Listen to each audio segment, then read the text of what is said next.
Hello everybody, my name is Becky Bainridge. I am Director of Programmes at Reclaim.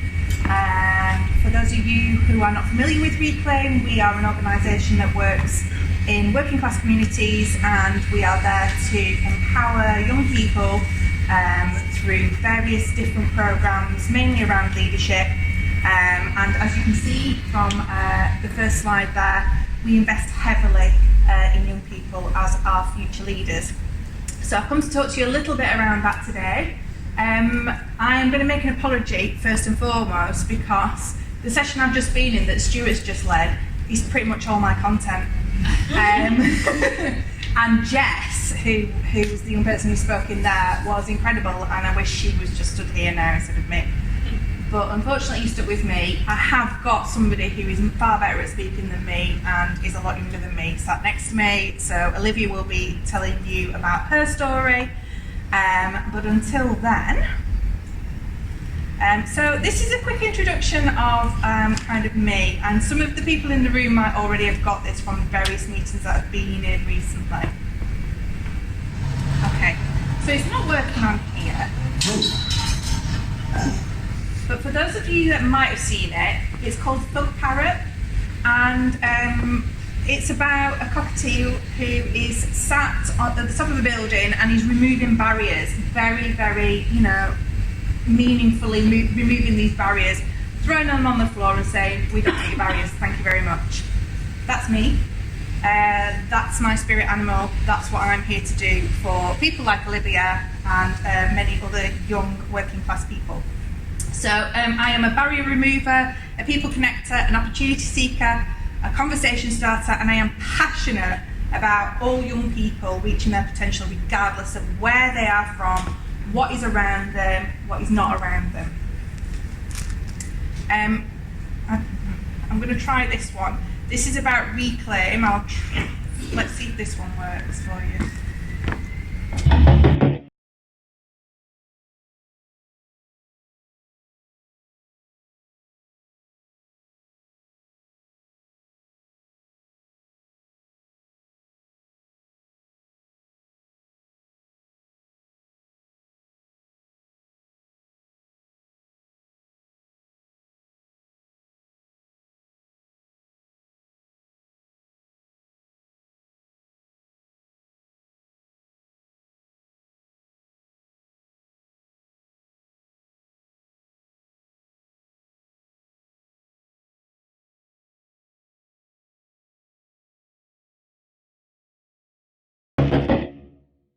Good, this is going really well.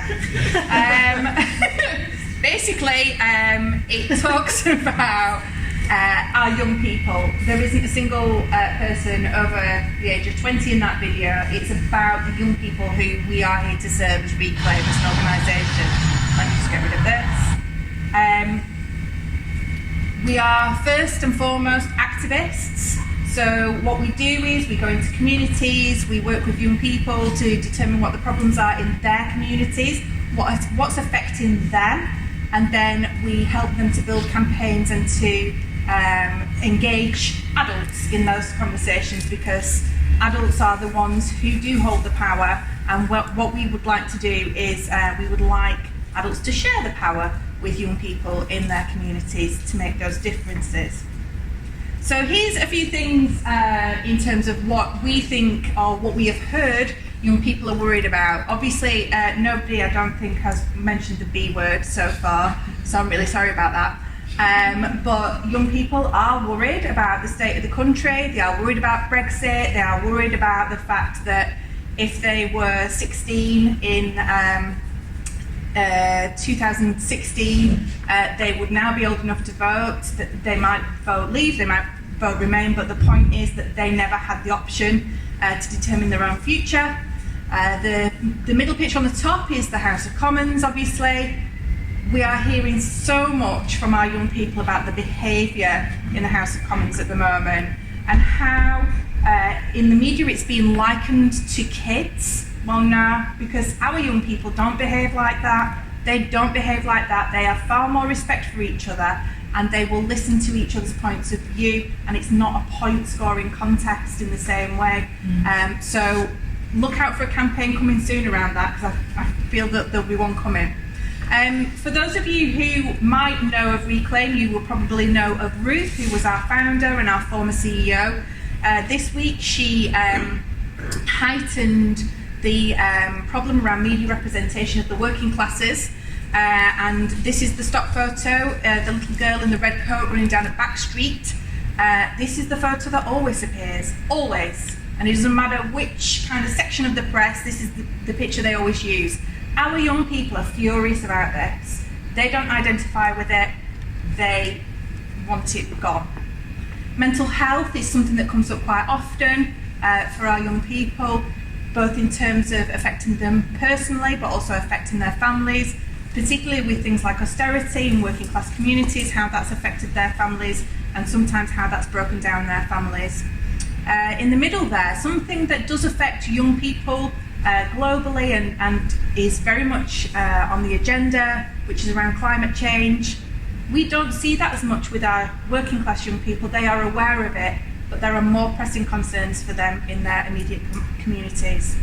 One thing that really does come up time and time again with our young people is about homelessness, and about the effect that rough sleeping and homelessness as a separate category, i.e. not having anywhere that's a permanent address, is affecting the working class communities around them. So that's a kind of generalisation of what we hear that young people are worried about. But this is what our working class young people in Greater Manchester are worried about. So when we work with these young people, we start with an intensive week, which is all around leadership, and we ask them, what are the things that you are passionate about in your area? What are the things that you want to see changed in your area? And by the end of the week, they devise their own manifesto, or as the League Girls called it, their feministo. So that's just kind of a taster.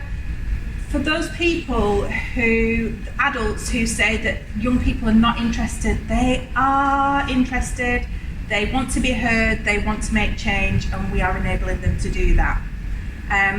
You will see there is a flyer in your packs that is up on the screen. That's our latest campaign that we are working with a group of young men in Lee, which is just outside of Wigan, and they were worried about toxic masculinity, or as they termed it, walking through town on a Saturday afternoon and men fighting outside of pubs and being drunk everywhere. And is this really what we're expected to be when we're older? So they have recently launched a campaign. It centres very much around the image of men and masculinity, but it also focuses on young suicide as well. Particularly as Lee is a rugby town, and unfortunately suicide is prevalent in the rugby community. Now this has got audio, so I am going to play it.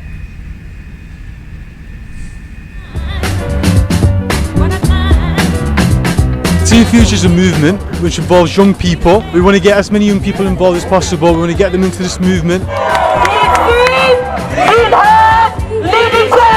Let's go! We started when Brexit happened. It would affect the young people the most. We weren't old enough to vote yet, but it was our future. No one listened to us, no one wanted to hear our voice. Working class young people aren't represented in Parliament, and that's one of the main issues we need to change, because our futures are being decided by people who haven't walked in our shoes. How do they even know what we're going through and what we need? People who make Manchester and make Liverpool and Salford and Stockport, we are a northern powerhouse. We're Northern! We're proud! We say it out loud! We're Northern! We're proud! We say it out loud! If you believe that you deserve a role, a voice in shaping your own future, be a part of Team Future. You learn how to be diligent, you learn communication skills. It teaches you to open up your mind more, to understand things more, to look at things from a different point of view. There's free snacks. I joined Team Future about 2.5 years ago. I can speak in front of more people now, and I feel like I want to change the world. We've been able to raise our voices about stuff that affects us, like racism or xenophobia. We're not just photo ops, we're not just, children. We are the future. We're Team Future! So that is just one of our groups, Team Future, born out of the frustration around Brexit. not everything that we do is political, just to put that out there. It is truly about, it's youth-led, it's about what those young people want to talk about, want to see change in, want to take action about. And so, just moving on, just to look at a few of the young people who are making change globally at the moment. Greta Thunberg is probably the most famous 16-year-old on the planet at the moment, and she's there for a reason. She's getting trolled by adults, unfortunately, but her voice has been heard, and her voice has been heard predominantly by other young people who have then decided to take action because they've been inspired. But it's now starting to get through. It's now starting to permeate adult spaces and the tables around which decisions around climate are being made. Malala, obviously, one of the most famous young people, again, in the world. An activist, first and foremost. She is now a Nobel Prize winner, a charity founder, and a survivor. Now, unfortunately, a lot of our kind of young activist leaders come from adversity. It's through their lived experience that they've decided to make change, and there's a whole slew of young people in this city who are going through all kinds of things that want to make change but are not being listened to. This is not one of them, however. So Saeed Acher, one of our own, grew up in Bolton, was in care for a good chunk of his life, and is now an MBE, charity CEO, the Deputy Lieutenant for Manchester, and he's on the Social Mobility Commission and is doing amazing things from an early age. So, you know, these are really great examples of young people taking those campaigns, those topics that are really, really important to them and making change. Here's one of my own. So this is Olivia, who is sat here. And Olivia is going to tell you about how she bent the ear of a certain Mr. Burnham and the change that led to for 16 to 18-year-olds across Greater Manchester. I've rather cheekily put that she is an advisor to Andy Burnham. I think that's fair. It's not confirmed, but I'll take it. I do think it's fair.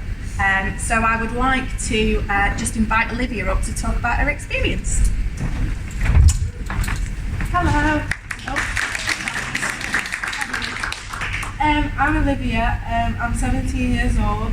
And I've been on Reclaim since I was 11. And I'm just going to talk to you about my experience of adults listening to me and not listening to me. This is one example of an adult actually listening to me. So a few years ago, Andy Burnham was campaigning to get the role to be elected to be the Mayor of Greater Manchester, and he invited me to a young people's conference. And no offence to anyone who thinks they're young, I was the only young person there.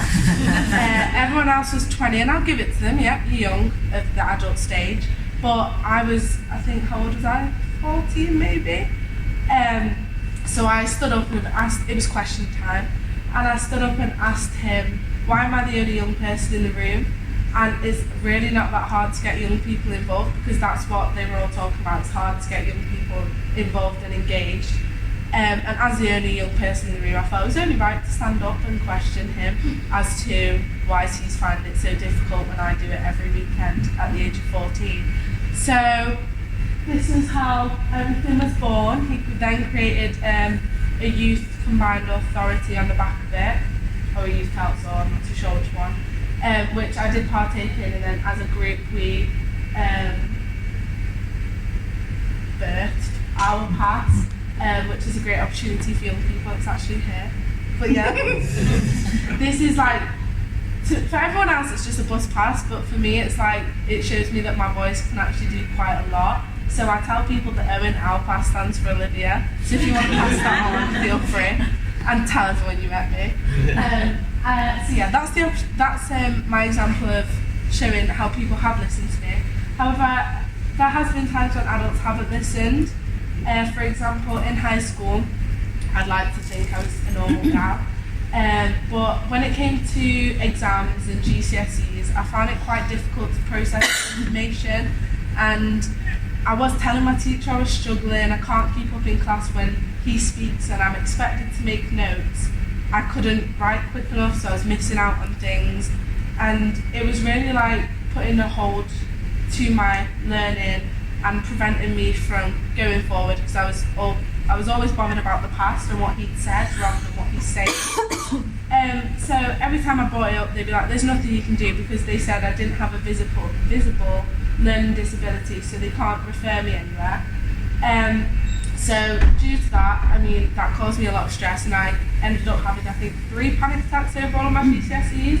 So I had to get extra time and all that extra chaos during my exam period, which everyone says is really stressful, but now I've learned they mean nothing. But that is an example that just an adult not listening to me because I was expressing my difficulty during GCSEs, that really affected my grades, and I did get quite low grades for my personal expectations. Everyone else said they were great, but I couldn't be great.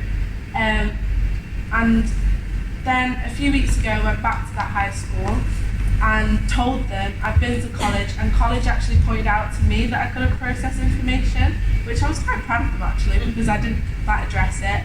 So now obviously I get computer access and extra time during exams, which during high school would have benefited me a lot more if you just listened, and it could have meant that I got better grades and actually felt like I accomplished something rather than being like, oh, I passed, great, that's it. Like it could have given me the opportunity to actually be proud of something.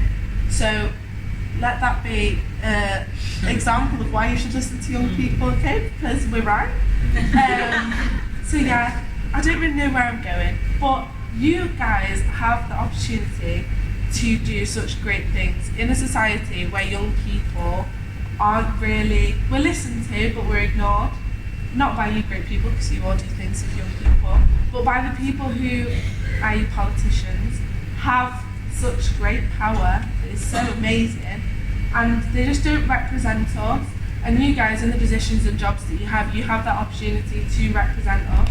I mean, we represent ourselves pretty well, I must admit, but if you put a young person in a room, they're not going to be the first one to be picked to express how they feel about Brexit or other certain situations that are seen as adult topics. So you guys really need to use your, like, I'm not telling you how to do your job, or can I? But you guys need to like proper take advantage of the opportunities you have, and all the young people you have are probably really grateful, well, they are really grateful for the stuff you do, because there's people in power who are just abusing their roles. One example, Jacob Rees-Mogg, doing whatever he wants to claim he's doing. To me, it looks like he was sleeping and taking advantage of the fact he was just has his job and just not listening. And don't be that. Be this. Okay, that's my wise words of the day. So yeah, I don't really know where I'm going. This is me. There you go. Thank you.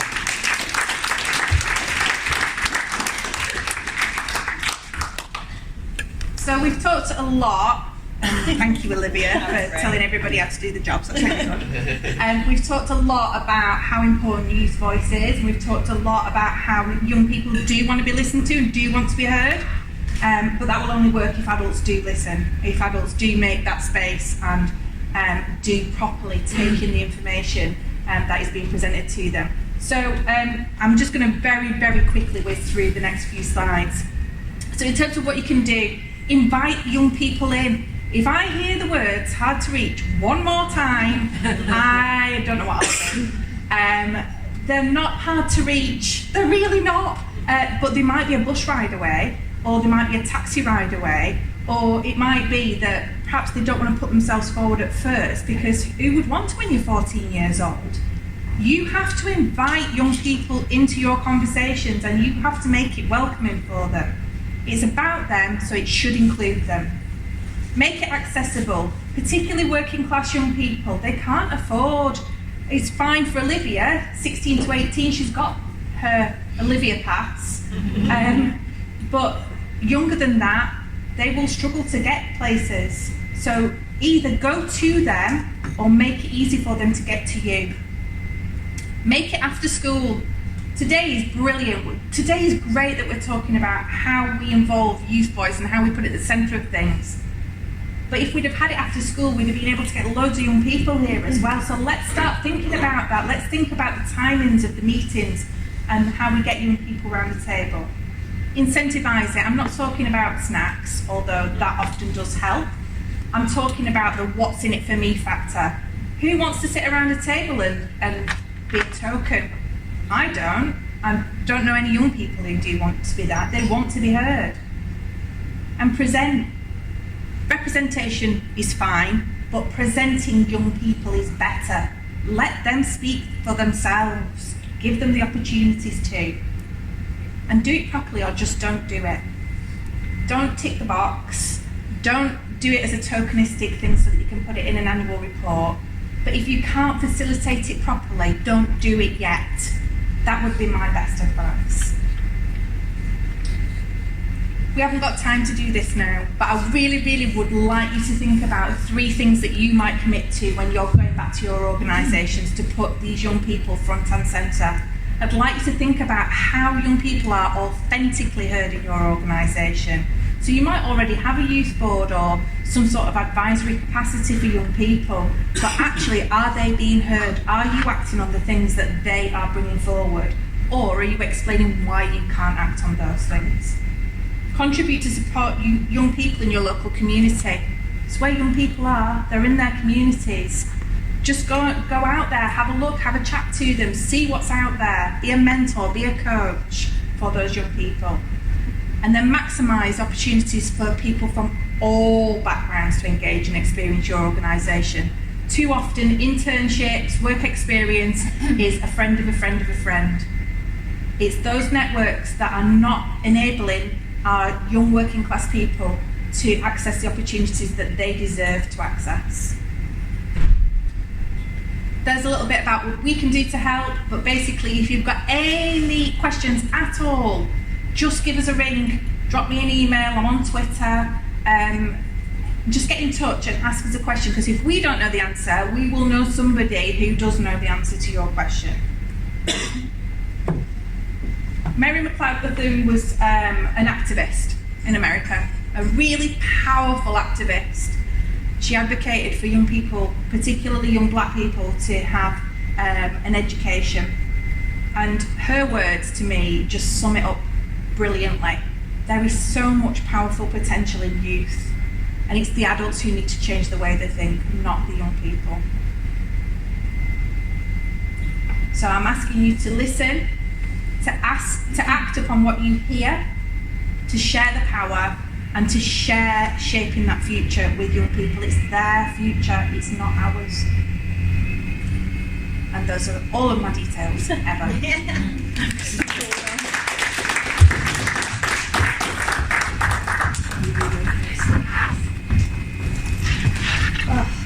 Thanks, Becky. Thanks, Olivia. I absolutely love that. I think that's a clear challenge to all of us as well. But what I particularly liked about the bit that you said, Olivia, to everyone else, this is just a plus pass, but to me it's a sign that you've got all the time that you will listen to. So thank you.